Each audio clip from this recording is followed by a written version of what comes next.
it's AI versus AI. Yeah. If you think of it that way, especially generative AI, it's looking at, okay, this group of people is using this to then highly personalize their resume and their experience to that job description. Yeah. And the keywords are in that job description so that there is a high match. Now, the problem with that, if you don't fact check it, is ChatGPT, all these things, they'll take liberties with your experience Yeah. and they'll stretch it. And, it's not like everyone doesn't lie on their resumes. However, it'll stretch it to where it's actually not something you've done. So as an applicant, you got to really be careful to not put yourself in that situation.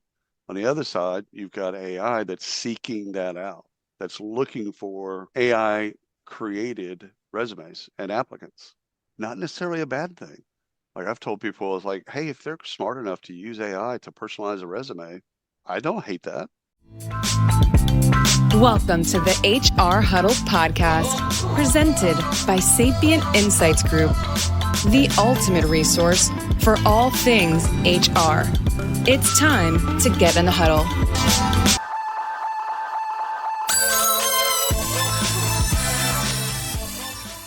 Hello, everyone. Welcome back to the HR Huddle. I'm your host, Teri Zipper, CEO and Managing Partner at Sapient Insights Group, and I'm back for another exciting episode of HR We Have a Problem.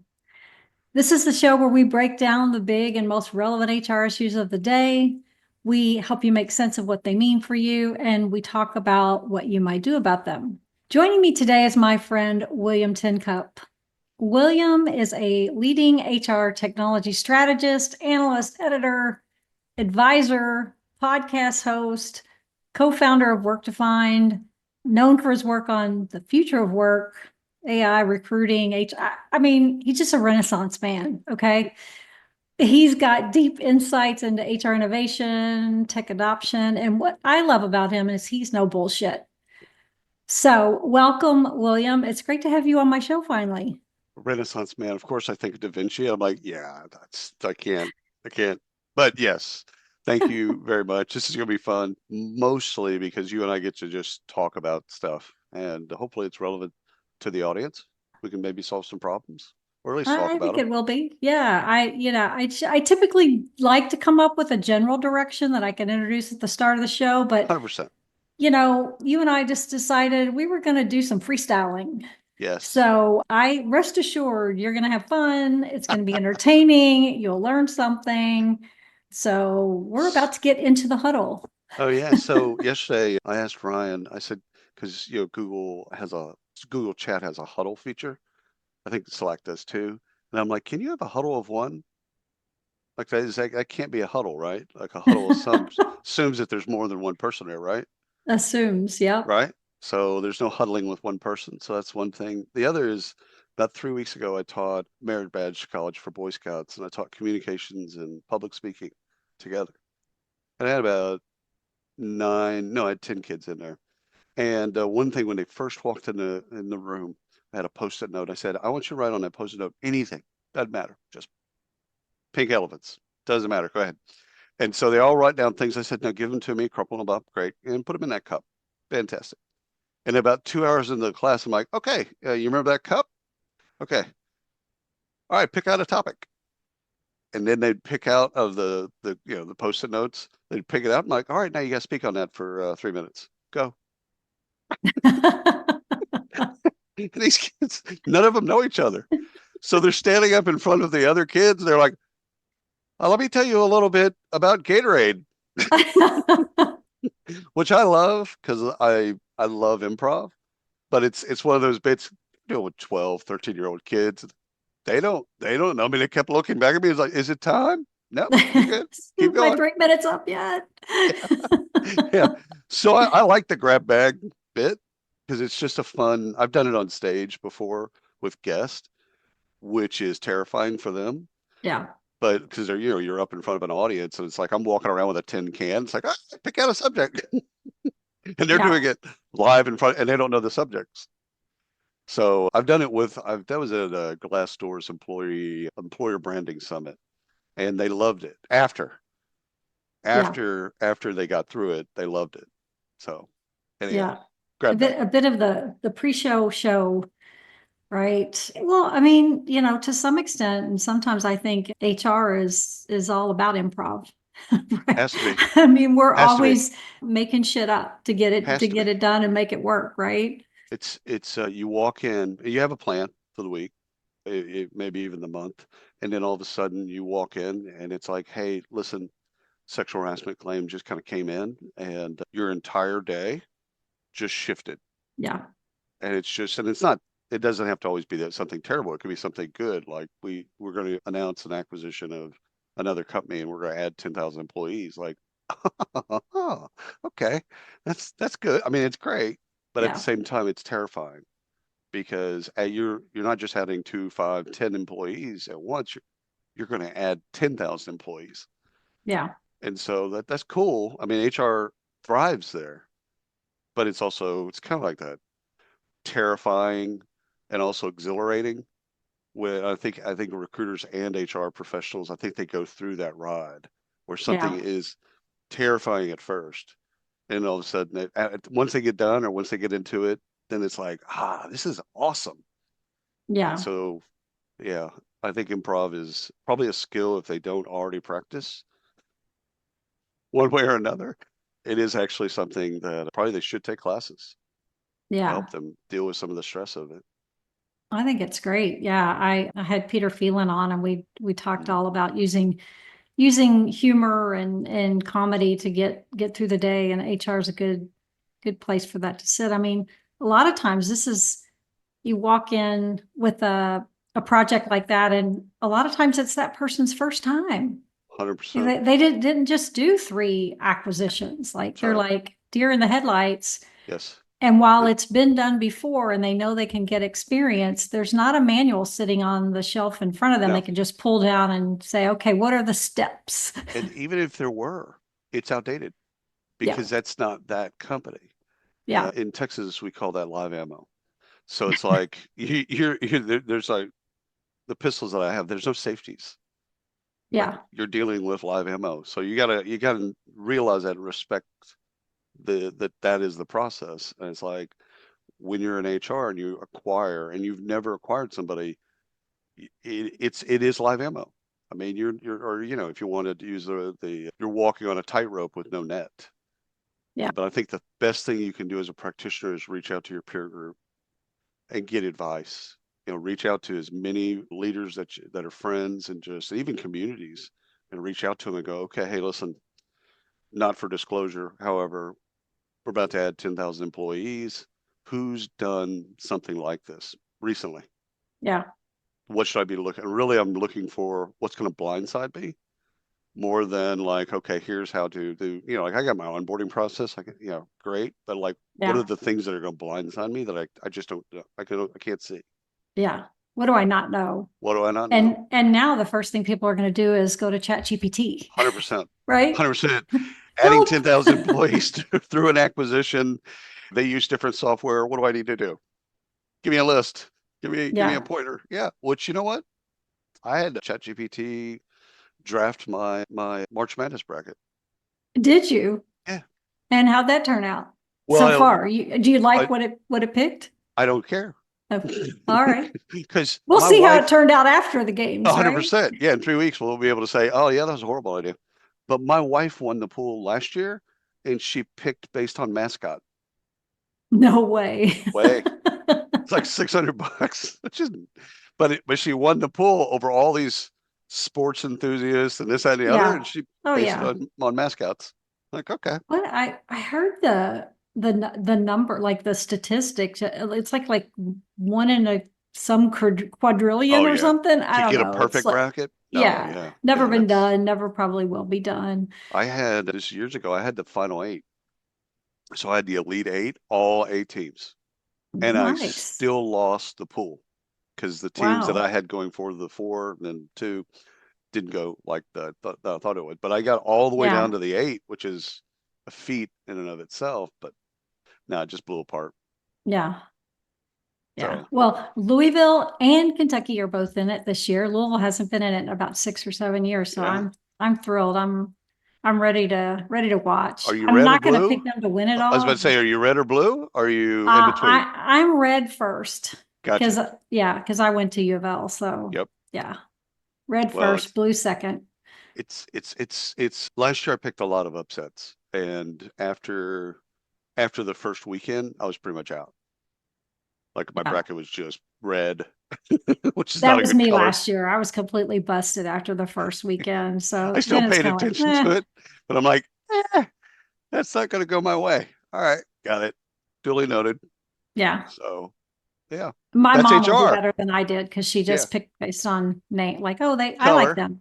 Oh, Yeah. Rhode Island. Yeah, look, tell Yeah. me. I love Rhode Island. Yeah. Exactly. Yeah, they're gonna be Duke. Sure, that makes sense. Right. Right. And then they do. Yeah. So that's It'll be fun. HR. It's always fun. You Yeah, know, it's always fun. And the, yeah, that's a great this is example. this is a metaphor for HR. I mean, we're talking about the March Madness, but we're actually talking about HR. It can be that random. It Yeah. can be that random. Whenever you get into something, compensation, performance, engagement. Once you get deep into something, it can be that random. It's not always what you think. Your most engaged employees, your most highest performers. You'd think that logically, Duke would beat Rhode Island logically, and then Yeah. all of a sudden they don't. And so I think you can take the entire spectrum from sourcing all the way to outplacement or alumni if you want to go that far, and it's always random. Yeah. Yep. Very random. Keeps us I'm on his toes. So Yeah. I am always annoyed at people outside of HR who've never worked in HR who think that HR is easy. it's hands down the most difficult job Yeah, in they the have no C-suite. idea the complexities or even the various areas that we spend time on. And it just Right. kind of blows my mind. Well, they're people. It's like, Exactly. Yeah. They just have to hire people. yeah, It's like, yeah, huh? yeah. If that were Um, the only thing, if HR really was the only thing was hiring, it would be an easier job, 100%. yeah. But Yeah. I did when I was a co-host on Drive Through HR 100 years ago. We did a daily podcast. So first of all, daily, never do that, and it was also live, never do that. So two things to never do. But we only had HR practitioners on, and we asked the question, what keeps you up at night? What's keeping you up at night right now? And I did probably 1,500 shows thereabouts, and never had the same show. Hey everybody, Tim Sackett, host of HR Famous, a new podcast on the WRKdefined network. Am I famous? No, I'm HR famous. My wife says I'm a micro celebrity and 13 HR ladies around the world want their picture with me, which I think is funny. So, hey, what do we talk about on the pod? We talk about all the dumb stuff we do in HR in any given day, week, month, and we have fun with it, and we have some great guests. Come check us out. We're not famous. We're HR famous. It was that the tapestry of what goes on behind HR Yeah. is so rich. I'd go from a call or a podcast where they were talking about, hey, listen, unions organizing, we got to figure out like how to negotiate. Next one is, hey, we're ripping out, one technology, we're going to use this new technology. Next call, I've got to figure out my succession plan because we're starting to kind of hit some age stuff that we need to have a backup plan. Like, Yeah. no two topics that were the same. It's that rich. Yeah.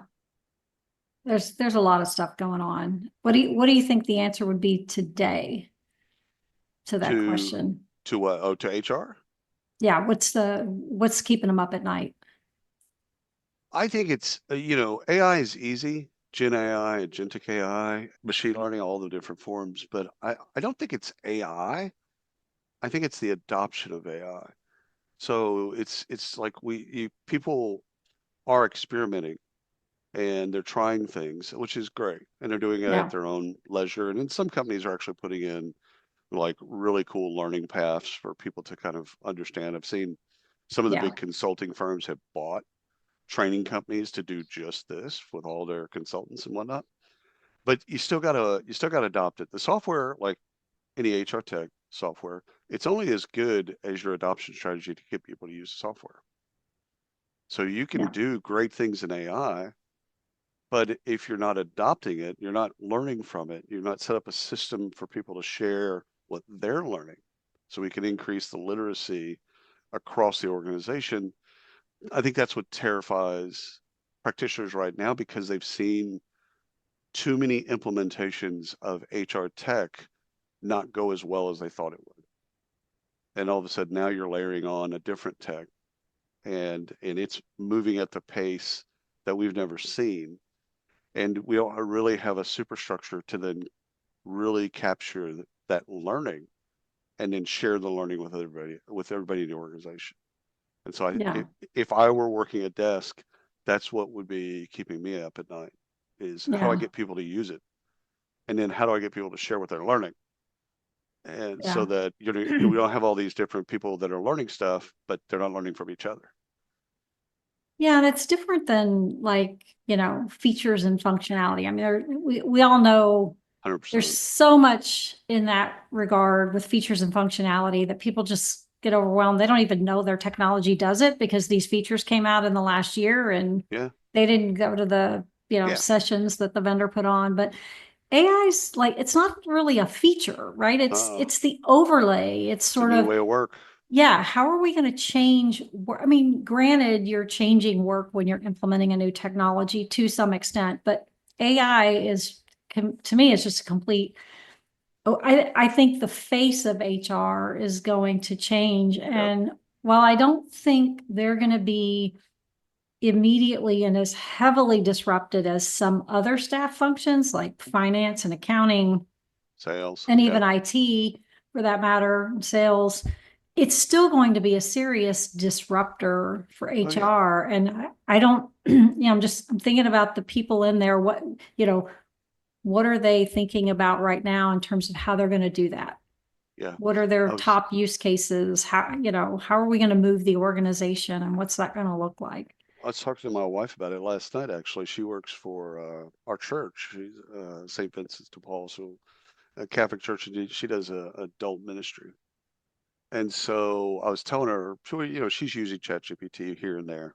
Yeah. And I said, she goes, what's like a good case? Like, what have you like? I said, well, I always get asked at the end of the year, beginning of the next year, like the trends.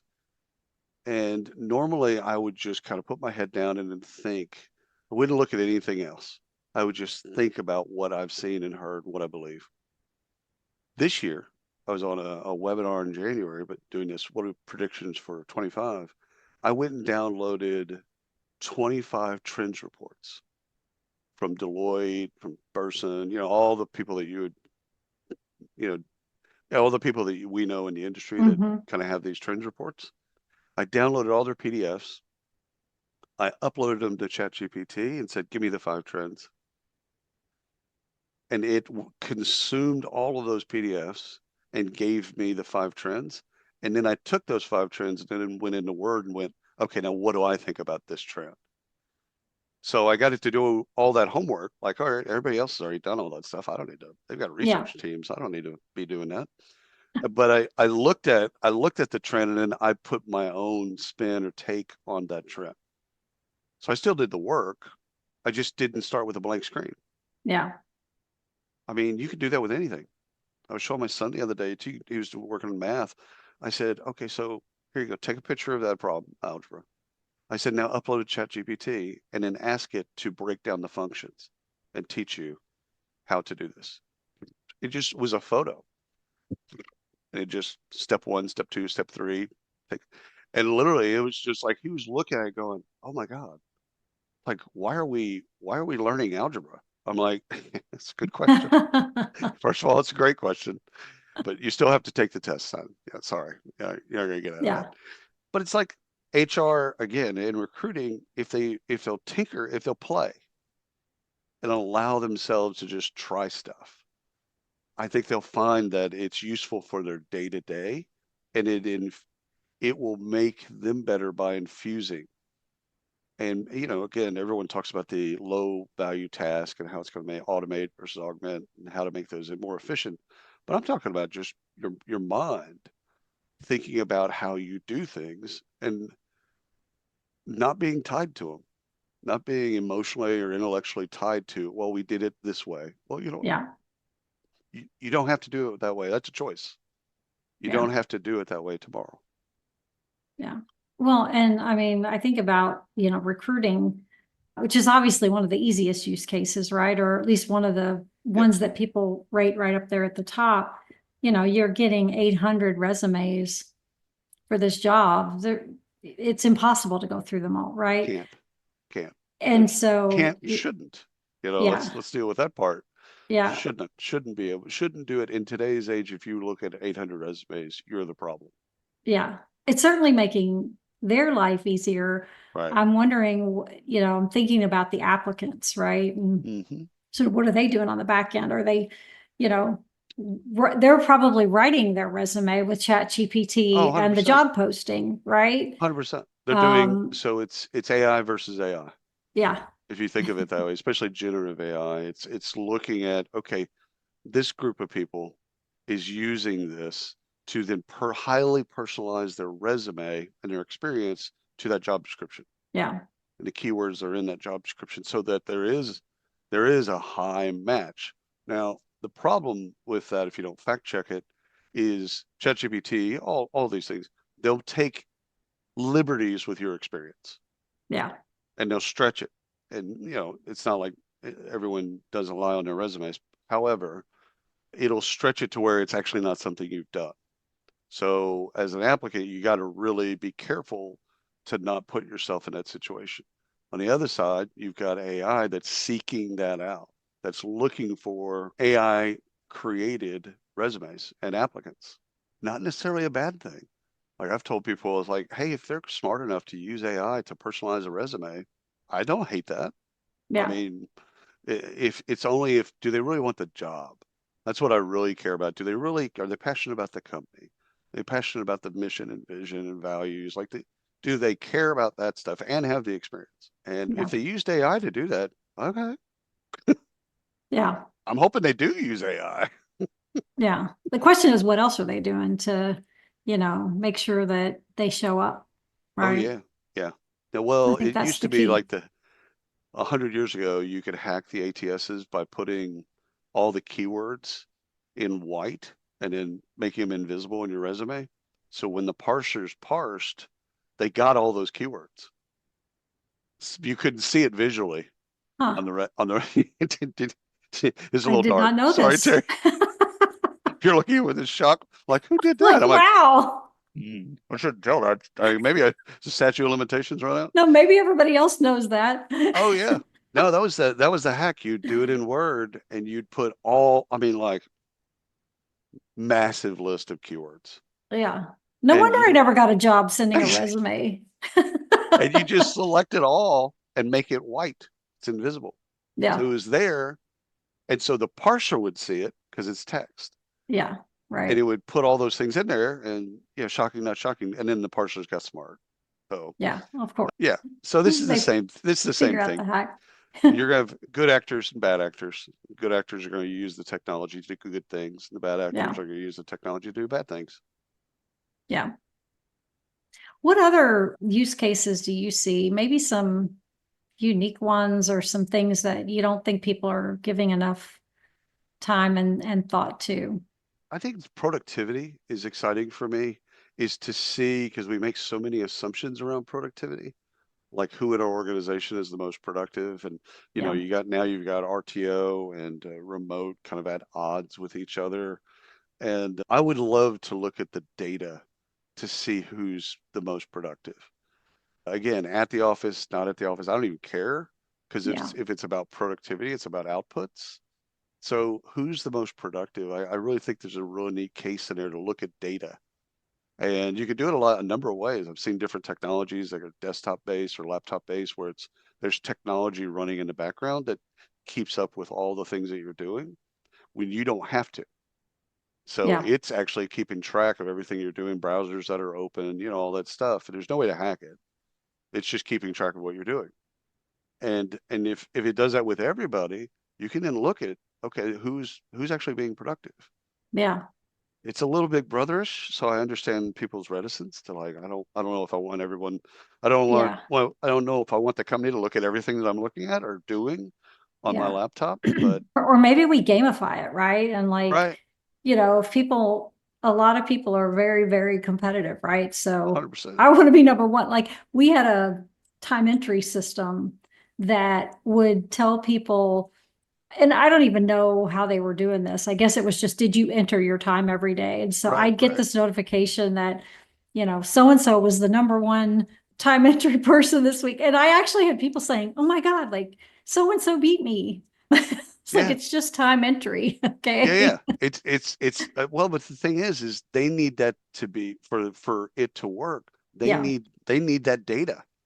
Yeah. The data's got to be in and accurate and all that other stuff, but it's got to be in there. And if people lax and I'll get to it next week or the 2 weeks after, it's like it's not going to be accurate Yeah. or as accurate as it would be. So I love stuff like that. I love leaderboards. I love anything you can do with your employees to make it fun. Yeah. Yeah. And that's where rewards and recognition gets tied into some of those types of things. Is you get $100 gift card to Starbucks, whatever. Yeah. And it's a bit, and we know what's happening. They just want the data in the system, and they want it to be accurate. And maybe Yeah. they communicate that. Maybe they've even trained us. But you know what? It's still, I think, what most executives outside of HR don't understand is employees aren't paid to use the technology that we provide for them. Right. That's not part of their job. They're doing a job. If you're a field sales person, you're using Salesforce is not a part of your job.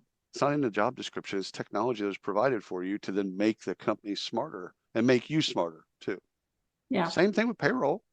Same thing with time and attendance. Same thing with any HR software, unless you're working in that software, like you're the payroll admin and stuff like Right. that. Other than that, all these people are using software that we've purchased for them without their knowledge, without their input. And Yeah. oh, by the way, it's not their job. Yeah. So It's a really good point. Yeah. anything to make that fun.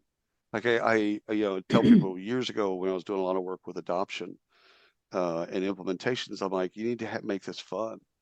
You need to do, rewards and recognition needs to be tied to adoption Yeah. so that you get people excited about the technology, about here it's coming, communication strategy, get ready, it's going to be fun, we're going to, all that bit, and then put money behind it. And you'd be surprised at how few vendors view adoption that way, and how few software leaders or HR Oh, leaders yeah. view Yeah. it that way. It's like buying the software isn't even a third of the transaction. Like buying software, and again, I've made a few enemies, not speaking in a pleasurable way, but like buying software is easy. If you Yeah. think that's the job, you're wrong, and your history will show you that you're wrong. It's buying software is easy. I could train a monkey to buy software. Yeah. There's a It's lot of it sitting on the shelf. That's exactly right. Adopt a feature bloat. You got features nobody's using, so you bought it with the best intent, but then you stopped, and you stopped for probably good reasons because you had another fire to put out. So it's not like it's not an incompetence thing. There's so many things being thrown at HR that they get to go live, whatever that means. They get to go live and they're on to the next thing. And what should happen at go live is actually the project starts. Yeah. And that goes for 18 months just to get people to actually use the software that you've purchased. And Yeah. no one wants to hear that, by the way. The software vendors don't want to. No, and we talk a lot about that in the change management consulting and the work that we do, because in my opinion, if you need a manual to tell them how to use your time system or your You're already performance management, you're doing it wrong. 100%. It's got to be intuitive. And sometimes software vendors will take that too far, and they won't put training in place Right. that's really needed for the different types of learning styles, learning behaviors, and all that other stuff. Is the modalities of training they won't deal with that because they'll hide behind, well, it's really intuitive. It's like there's still change. There was the way that you did it before and the way that you're doing now. And everyone hates change, truism. Mhm. Some people are better at consuming or adopting things. Maybe they're excited about adopting new things, but it's an adoption curve. And you've got to be able to train people all across that curve. New employees come a year in after an implementation, they have no idea. And they Yeah. literally come into, I got to use this thing every day. Like, okay, well, I still got to do the thing, right? Yeah, you still Yeah. got to do the thing, but it's like, yeah, you got to learn this software. And then Yeah. all of a sudden you're dropped off at the deep into the pool and it's hope. Yeah. And so Yeah. collectively that change management is not managed well unless Yeah. you have a firm. And I think it's great change people, internal, external, that plan. I worked with a group out of Canada. It was an airline, and they were implementing success factors, and they used success factors for a year and implemented all the communications and process and all that stuff before they actually turned it on to employees. So they were in it looking at how should we this, that, the other, the whole bit before, and that was a change team. It was a change team looking. It was Yeah. a 50,000 person firm, and so they had change consultants internal, but they also worked with a change management firm. And so they were just they literally modeled everything that they wanted it to do a year in advance for the employees, so that when it got to the employees, it'd be consumed. Exactly. I mean, that's the importance of it. And so many Right. times change management just gets cut out of the equation because people say, well, we're going to do training. Right. We're going to communicate, but And it's where's the budget, right? That's always yeah. been the okay, who pays for this? So there's that, and then you've got both sides not necessarily blaming each other, but having the belief, I picked the best software, surely the adoption will be easier.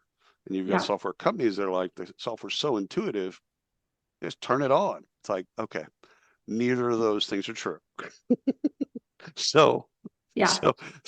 okay, how do we actually bridge that gap? I think if you're a large company, Fortune 1000, I think you've got consulting firms, you've got change people. It's easier and harder because you're doing with more people, generally Mhm. speaking, but you've got at least the help. You've got people thinking about, the launch date and thinking about how to get people excited and how to get released feature by feature, not to overwhelm people. You got people thinking. Yeah. You get into the mid-market and SMB, and it's like, yeah, no one's doing that. So somebody's got to pick up the ball, and I believe it's both. I think it is a marriage between the vendor and the practitioner to then say, how do we get this adopted? It's in everyone's best interest, by the way. Yeah. Like when it was on-prem software, if you didn't use it, software vendor didn't really care. You bought it. Right. You didn't use You it. paid for it. You paid for it. Who cares? We're good. With SaaS, it's a little bit different. It's a little bit more nuanced. But I think it's both responsibilities to come together and go, listen, if you're a SaaS vendor, you want to stay here forever. We want you to stay here forever. Yeah. Like we don't ever want you to go away. However, we need help. We need legit help to get every one of our employees not just onboarded, but using it. And then, this was 5 years in the desert, like Don Quixote for me, learning about adoption. At the end of adoption, is it usage? Which everyone kind of looks at usage and consumption adoption. They kind of say, okay, you get to the end of that, and that's what you really care about. Untrue. What's really at the end of that is love. Is that you get to a point where your employees can't imagine doing their jobs without that software. So not only are they adopting or using whatever, they're further down the line. Like, I don't want to go to another company. They love it. Because they love it so much. They love the stack. They love what they're using because they know it. That's the part that people miss, is like when someone's confident and competent in the software, whatever the software is, doesn't matter. Pick your favorite vendor. Doesn't matter. If they're confident and competent in that software, it's a shrewd retention strategy because Exactly. they won't want to leave. Why would I go to another company that doesn't have that software? I Right. don't want to learn something new. Yeah. Well, and what better group of people to have to promote you to your next customer, right? That's I right. mean, when people love I your think Workday does solutions, that the best, quite frankly. I yeah, think they activate customer stories better than anyone in the industry. yeah, Is getting their customers. I mean, they have a sales team and marketing and all that stuff, but getting their customers to actually go out and tell prospects how they use and why it's important and this, that, and the other. I don't even think it's a fair fight. I think they just do it better. I think everyone else is looking at yeah, them, wondering how the heck they do it, and they're just masters at it. They're great at it. yeah, for sure. And we've heard from some vendors that are, a lot of the vendors now are sort of incorporating change management Mhm. into their implementation programs, but frankly, Right. they're recognizing that what they do is very different than what an outside group would come in and help you do as an Right. organization. It's more about here's the tool or the template, hand it to the customer and have them go do it versus really have somebody take them by the hand and help them 100%. figure it out. Because it really does come back to the people component of things. It helps to have a consultant. I think this has been around forever, but all dogs have fleas, right? Period in the story. All dogs have Yeah. fleas. It's knowing where the fleas are. And so if you have a change consultant that knows that software really well, and they know where it's great and where it's not as great right now, Yeah. okay, so they can actually coach you as a practitioner and a team to like here's what we need to focus on, and here's where it's great, and we'll get to the other stuff, but let's get this part down. And not enough people use that kind of iceberg strategy of starting. Okay, you release, pick your favorite software vendor, doesn't matter, and you release everything to them at once. Like first of all, it's drinking through a Yeah. fire hose, right? And there's great features, there's great functionality. It's like it's going to make your life better. Yeah. However, you're overwhelmed. Everyone is. And so it's like, okay, but if you use the iceberg strategy where you just like, okay, well, hey, listen, we're launching, let's say UKG, we're going to launch this part of UKG. And then we're going to get people into that, adopt it, understanding, valuing it, etc. And all of a sudden, now we're going to give you a little bit more and a little bit more and a little bit more. Now we're going to go below the waterline and we're going to give you a little bit more. And then people are like, oh, cool. This is great. They're not overwhelmed. But Yeah. we don't think about, in general, we don't think about our employees being overwhelmed with software. We think, and this comes from a good place. Like if it ever sounds like I'm talking bad about HR, I'm not. It's we think that when we buy the best software, those things will get just taken care of naturally, Yeah. and they don't. Yeah. And Yeah. we do typically have the employee in mind, right? Like, I mean, Yeah. we want things to be easier for us Right. as HR practitioners, Right. but at the same time, we're really trying to reduce the amount of time and effort. I mean, I can't tell you the number of times over my career where people have said to me, I need a time entry code for entering time. Like I spent an hour entering my time for all of this client work. Where do I put that time? Yeah. Yeah. Oh yeah. So, it's that kind of stuff that, people from a productivity perspective, I mean, there's just crap people are having to waste time on because there's not, we need to make it easier to do those things or to get that information. So I think you can game as we full circle, right? I think you can gamify that. So I think you can gamify that by creating certifications for the software. So at each one of those little things that you release, have a Mhm. certification pro, have training. Everyone has to go through the training. Everyone has to be certified. So now you know that they've been certified. And every time a software vendor releases something new, they've got to be certified on that. Yeah. So, but it's not just a punishment. It's when you're certified, you get something. You get another, 2 days off, PTO, Yeah. or it could be money. I mean, it's all money, but Yeah. it could be in the form of cash, Your prizes, R&R days, stuff. Yeah. whatever. Doesn't make a difference, but give them an incentive to get certified. So there's that. The other is a leaderboard. Is you actually take all of those certifications and you put them on a leaderboard, and now you've got competition, but in a good way, because people are wanting to get certified in the software, and they're wanting their name to show up. And like I've seen software firms that pop up the leaderboard for everyone when you first log into the software. So Yeah. it's like you log in and it's like, here's a leaderboard. And then you X out of it, and you're either excited by that or you're not. But you got to make it fun.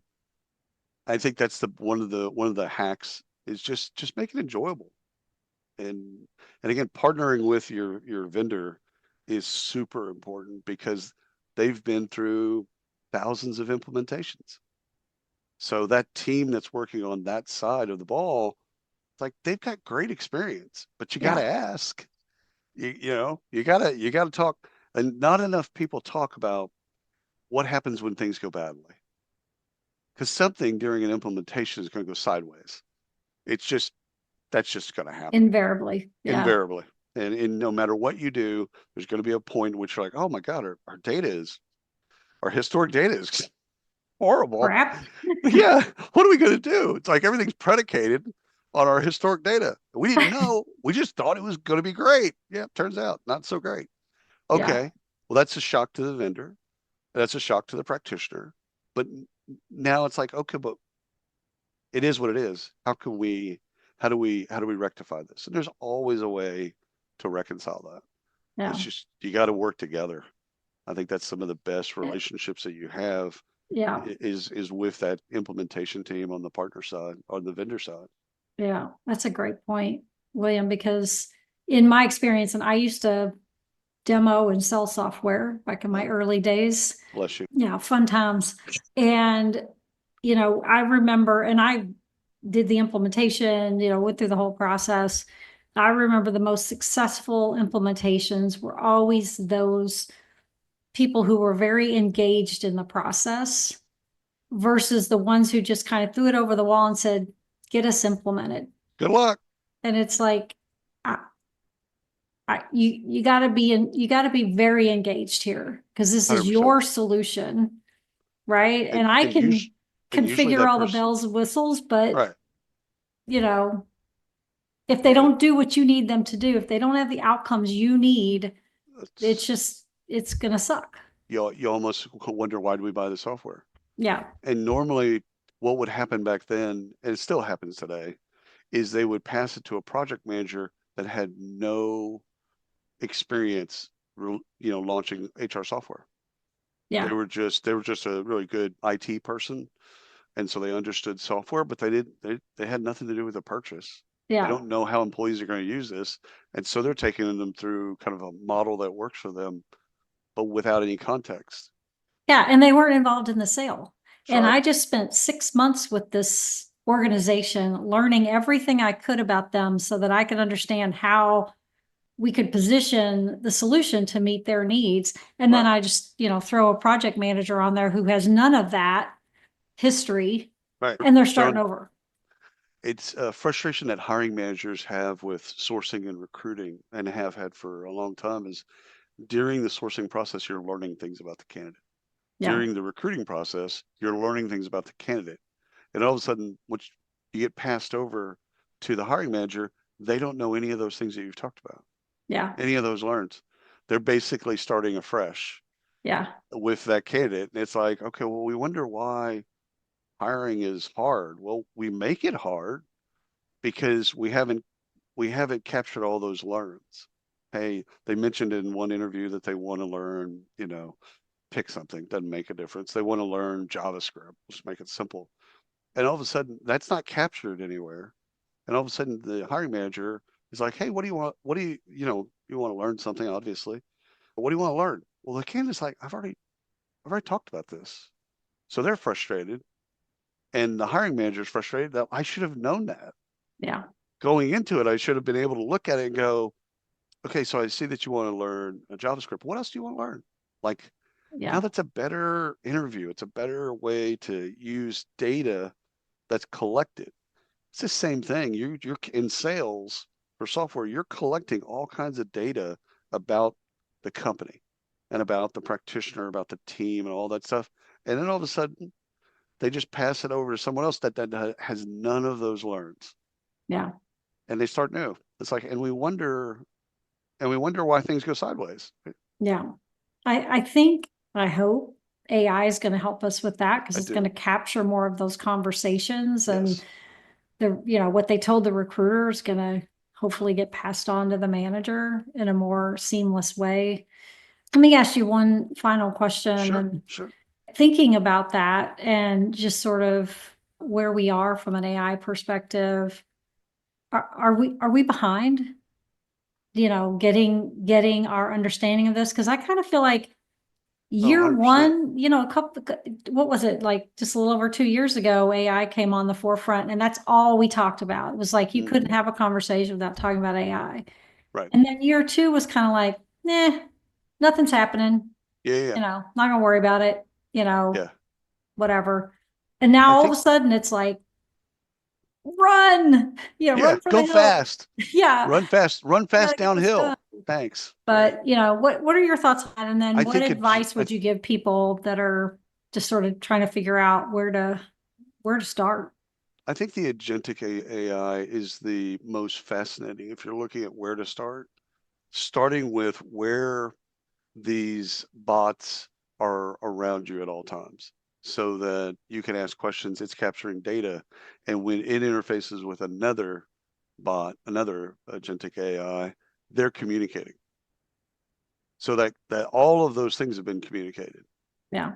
And so that person, that other person now has all of that knowledge. And again, you can use that in a lot of different ways, but like we talked to a company this last week that does it. They're on the agentic AI, but it's on sales front, and they've got an SDR, a rev ops person, and a calling person. I say person, bot. And Mhm. these three bots, they all work in concert with each other, and then they kick deals to humans. But it's not just kick the deal like we historically think of it. It's like, no, you have more knowledge about that because they've communicated with one another and they've learned so many things that are external to the organization and also in conversations that now you can actually be a great salesperson. It's Yeah. like I understand, I get the full picture. So I think doing that in HR is learning where agentic HR helps you as a person do your job, but also how it carries information to other systems and other agentic AI. So it's Yeah. almost like robot to robot. So how do we get that part where Yeah. we have bots around us Yeah. helping us do our job better, more efficiently, etc. But it's also everyone else has bots around them. Yeah. I'm thinking I'm having bots that are like negotiating my benefits contracts and 100%. stuff like that with another 100%. bot. Yeah, Right. exactly. And that's again, that's not a bad thing, especially if you look at the workforce of Gen Z and Alpha, is they grew up on screens. They're that talking with a bot, like both my kids are Gen Z, talking with a bot, that's normal. Talking with a human, that's actually weird. Yeah. So we're at the right time for that because them having that conversation is like, hey, what's the new benefits package and what's different from last year? And what can I change to make my benefits more efficient? That's off and back in seconds. Yeah. You don't have to log into a system, go through a bunch of linear Yeah, bullshit agenda, right. step one, go here, step two, go. I mean, No. that drives me crazy, just like shopping on Amazon. Everything Oh is yeah, still so linear. Like, come on, it is. Amazon, Yeah, you know me. come on. You know me, son. You deliver stuff to my house every day. You know me. Come on. Let me put stuff up here that I don't want to look at. And I think we make fun of that, but it's true. Yeah. That bot that's with you all the time, ubiquitous with you, knows you. And so it Yeah. knows, like I've done this with ChatGPT where I'll start with the prompt of, do you know William Tincup? Yes. Okay, write this, but write it in his voice. Mm-hmm. And it'll write like I write. Yeah. So like it's that type of personalization. The more we let that technology understand us, the more it can actually do its job. Yeah. I think there'll be some reticence there with Oh, 100%. especially our generation and Yeah. older, where we're like, no, I'm not telling you that. Like, Well, nah, people it's still too lock their personal. phones. It's like, why are you locking your phone? What are you afraid of?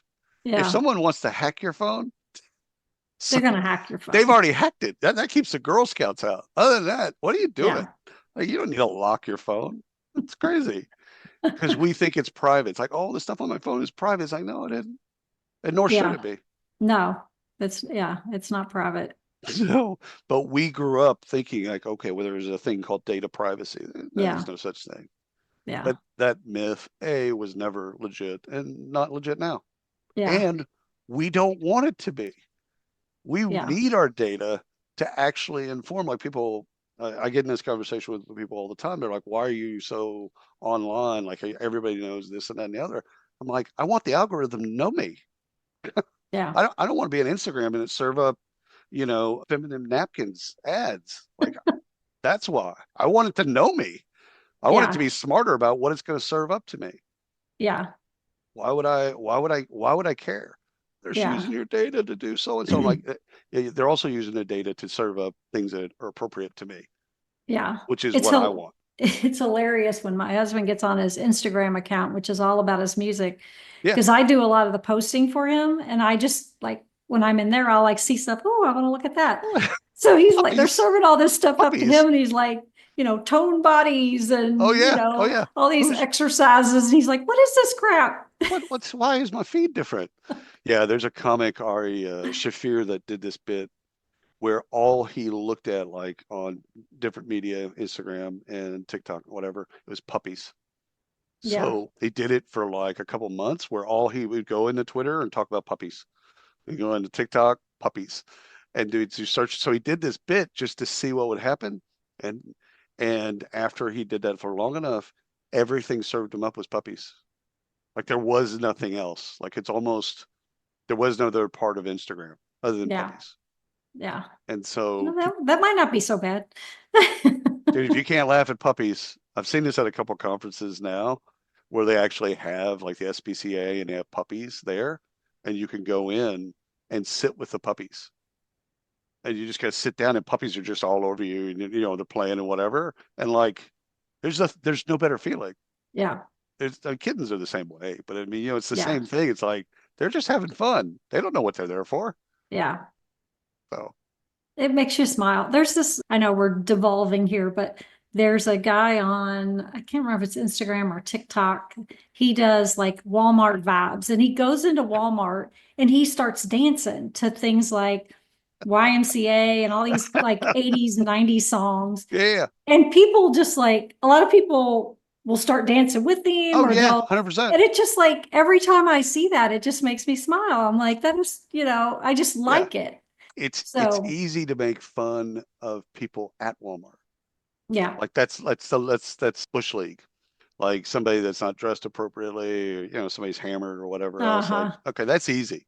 Yeah. That's like really, really easy, comedy is just to make fun.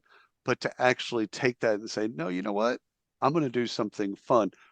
I'm going to bring enjoyment and happiness and whatever else. Some people won't get it.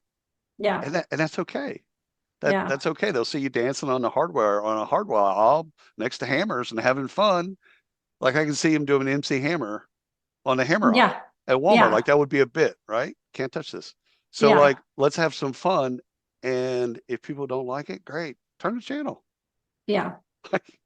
I get stuck on his channel. So I love seeing the smiles on people's faces because he engages with everybody, like anybody and everybody. Doesn't matter if they look like him or, he just engages with everybody. And it's kind of interesting to see the people that engage back. Sometimes it's the least expected person who actually will start dancing with him and just continuing but it's really just, it's all about make me smile today. Like I want to be happy. I was at a Walmart in Belton, Texas, and I was getting soft drinks for my wife. And all of a sudden I turn around and there's this woman and she's got Down syndrome. And she looks at me, she goes, do you have Jesus in your life? I said, yeah, I do. I'm Catholic, been cradle Catholic, practicing Catholic. Like, yeah, I'm OG. And so she goes, well, can I give you this little Jesus? I said, yeah.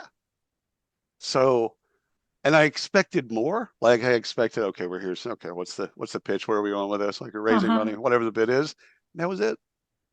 That's Oh. this little plastic Jesus. And so I came home, I had it in my pocket. I'm like, I got Jesus in my pocket. My wife was like, what? No, I got Jesus in my pocket. She goes, you're going to hell. You're going to hell. You can make fun of some things you can't. I'm like, no, literally, I got Jesus in my pocket. Look, here he is. And she's like, I'm gonna take that to work. Oh my But God. again, Yeah. it was just enjoyment. There was no, and again, I Yeah. understand for people that don't believe or believe in something different, like that's fair. Like you could easily have said to It's that, okay. yeah, that you could have easily told to that woman, yeah, no, I'm Muslim or I'm Hindu or I'm atheist or agnostic, whatever. And she would have said, okay, well, listen, have a great day. And Yeah. going on to the next person. Like Yeah. it wouldn't, she was just trying to make people's day. Yeah. That's what she wanted to do. That's Yeah. all she wanted to do, man. And so it's Yeah. like, yeah. So yeah, but the little Jesus is at my wife's office now. Sitting on your dashboard. No, I like that. 'Cause this is the shirt I'm wearing. Jesus is my homeboy. So I would have that, but of course it's blasphemous. But my wife, because she teaches adults and new Catholics as well, it's just stuff that she loves to have. And she's like, Yeah. she wanted to go back to Walmart and meet the people that were Yeah. doing it. And I'm like, oh, they're gone. Yeah. You got to be there for that thing. You should have went to Walmart. Yeah. You Growing missed up, my out. grandma had a little Virgin Mary. Yeah. And it had like I guess a magnet or something, and it stayed on her dashboard in Oh her yeah. car. Oh yeah. Like it was always there. Oh yeah. So No, yeah. it's one of those deals. It's again back to HR, creating enjoyment for people Yeah. in the job. I mean, I know that they think about it. I know it That's how you keeps, get engagement. yeah, Yeah. you engagement and retention. Community, you know, They it's they can all be manufactured. Like there's yeah. a symphonic part to that you actually have to think about it. Then you have to go out and do it, and then you have to recalibrate and keep doing that to where you get to a point where someone's like, yeah, I'm really happy. Yeah. Could I be happier? Yeah, of course. But I'm at a good place. And that's what you want is you want your employees to be at a good place so that you get their best work. Yeah. Love it. There What you a go. great thing to end on. There you go. Little baby Jesus. Yeah. Well, thank you so much for Sure. coming on the show. We could probably do another hour or Oh, two 100%. or whatever. We'll do another one because it's just fun and it's We'll do making a my day. live So hopefully we stream. make some other people's day. We'll do live stream and have people ask questions. Just like, all right, go Yeah. ahead. Yeah, I Fire away. love that. Yeah, we can do that. That would be fun. Yeah. Where can people find you, William, and just your put- show and Google. Just put my name in Google. Yeah. There was another William Tincup, but he unfortunately passed away. Not related. I mean, related, but not related. yeah. So really, literally, you just put my name in Google. But Yeah. WRKdefined is work without an O, WRKdefined.com. And right now we're at 41 podcasts, 41 shows. Yay. So- We're thrilled to be a part of that, by the way. It's fun. I Yeah. love it. It's been a great community. Yeah. Meeting a lot of new people that have the same and similar interests in mind in terms of how we share information about HR and with the community. So a lot of great podcasts out there. If you haven't yeah. gone out to WRKdefined, check it out, WRKdefined.com, and Yeah. you'll find all kinds of shows that hopefully will be of interest to you You'll as find well. your people. You'll find your people. Mhm. I mean, that's the thing. We added a show recently, Early Career Unlocked, and Aaliyah was a podcast. I mean, she works a job, but she's a YouTube kind of early stage career expert. Yeah. And like once we announced it, Stephen Rothberg, who runs College Recruiter, was like, "I need to know you. I didn't know anything about you." And now they're doing collaborations. And Yeah. so it's like that's cool to see on the back end, to see people like connecting, and people that didn't know each other now get to know each other. So I like that. I like seeing that, on the back end, but I think it's good for the audience to then it enriches their lives to then have people that on their show Yeah. that they get to listen to and interact with. Yeah. So yeah, just Google me. Awesome. Well, Super I also easy. want to remind people to listen to Stacy and Cliff next week while they spill the tea on HR tech. That's correct. The annual system survey, by the time you hear this podcast, the annual HR system survey will probably already be out. If not, it will be coming out any day. So be ready to take the survey this year and tell us what you think about the vendors that you work with. We're anxious to hear. I want to thank our producers, the Brand Method Media Group. I want to thank our marketing team, Cindy and Summer, who do a lot of work to get this out there to you guys. And thank you for tuning in. That's all the time we have for this week's episode of HR We Have a Problem. If you enjoyed the episode, you can subscribe to it on your favorite podcast app. Leave us a review. We'd love to hear from you. Tell us what you want to hear about, because we want to talk about things that you want us to talk about. We will be back in 2 weeks with another episode of HR We Have a Problem. Thanks, everybody.